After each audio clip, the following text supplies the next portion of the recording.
Hello， 大家好，我是刘毅。今天我们做到圆白菜炒粉条，家常做法，非常的下饭。选择圆白菜的，选的这种比较松点的，包的比较松的这种圆白菜，炒着吃着口感更嫩更脆。水晶粉或者是红薯粉，提前用冷水泡发2个小时。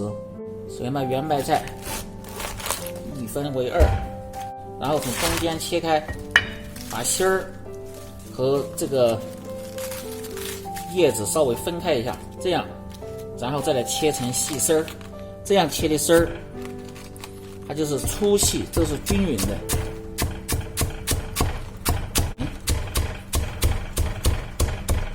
放入小盆中，再准备点姜蒜、小米辣和杭椒。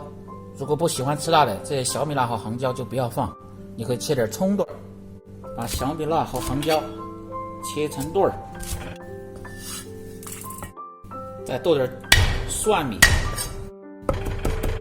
好，切点姜末，再切点五花肉丝儿，炒这道菜味道更香。准备好开做，起锅烧水，放入适量的老抽，给粉条上个颜色，放入少许的色拉油，防止炒的时候粘连。水开下入水晶粉条，烧开煮1分钟，然后倒入盆中，先浸泡上，把锅烧干，放入色拉油滑锅，防止炒菜的时候粘锅。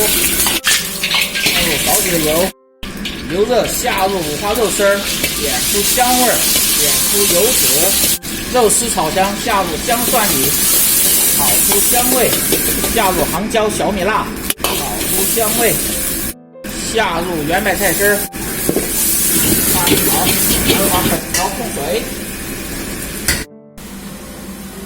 圆白菜丝儿炒黏，放入少许的蚝油、生抽，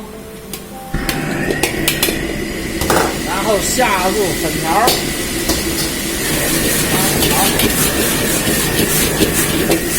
调味儿，盐、鸡精、味精和少许的白糖，翻炒均匀。好，放入盘中。